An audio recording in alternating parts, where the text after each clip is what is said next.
आपने सुना होगा कि वॉल्यूम इम्बैलेंस प्राइस को मैग्नेट की तरह अट्रैक्ट करता है। क्या रीजन है उसके पीछे? आज की इस वीडियो में मैं उस रीजन के बारे में आपके साथ में डिस्कशन करूंगा कि वॉल्यूम इम्बैलेंस जो है वो एक इंटरनल पार्ट ऑफ लिक्विडिटी है। ठीक है। और आपको पता है कि प्राइसेस हमेशा इंटरनल टू एक्सटर्नल मूव करती है और एक्सटर्नल टू इंटरनल मूव करती है। जितने भी इंटरनल पॉइंट ऑफ इंटरेस्ट होते हैं वहां से एक्सटर्नल की तरफ मूव करती है और फिर external swing low swing high से फिर इंटरनल पॉइंट ऑफ इंटरेस्ट की तरफ मूव करती है। तो वॉल्यूम इम्बैलेंस पहले तो होता क्या है? चार्ट के ऊपर में जैसे ये डेली का टाइम फ्रेम है गोल्ड का, आपको दिख रहा होगा कि ऐसा एरिया, जैसे ये वाला एरिया, ऐसा एरिया जहां पे बॉडी ही नहीं है। आप इस एरिया को ध्यान से देखो। इस एरिया में विक्स है, बॉडी ही नहीं है। जब प्राइस उस एरिया में आ रही है यहाँ पे, तो वापस ऊपर की तरफ निकल जाती है। और जब यहाँ पे भी आपको दिखेगा कि फिर से एक वॉल्यूम इंबैलेंस क्रिएट हुआ, मतलब ऐसा एरिया जहां पे बॉडी है ही नहीं, दोनों तरफ से विक्स ही है, मतलब इन दोनों कैंडल के बीच की जो बॉडी थी वो है ही नहीं। तो जब प्राइस उस वॉल्यूम इंबैलेंस के अंदर आया तो फिर से नीचे की तरफ आ गया यहां तक। ठीक है।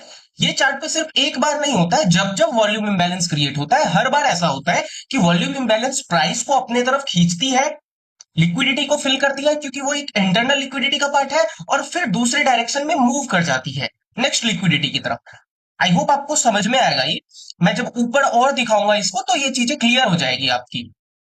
जब आप यहां देखोगे, ठीक है, ये गोल्ड का ये डेली चार्ट है, आपको समझ में आएगा कि यहां भी वॉल्यूम इंबैलेंस था। ये देखिए, ऐसा पार्ट जहां बॉडी ही नहीं है।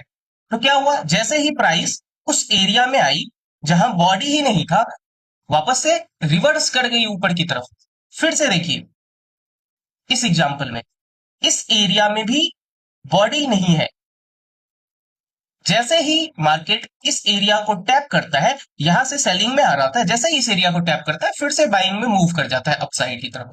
ठीक है। दोबारा से देखिए, ये सारे डेली टाइम फ्रेम के हैं।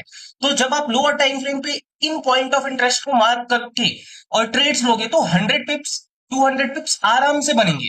आई होप आपको ये चीजें समझ में आ रही होगी। ठीक है। और काफी लोगों ने टेलीग्राम ज्वाइन किया है, जो हमारा लास्ट वाला वीडियो था वो बहुत अच्छे से आपको समझ में आया है। ठीक है। और आप लोगों ने काफी ज्यादा लाइक्स किए हैं उस पे। आई होप आपको ये भी पसंद आएगा।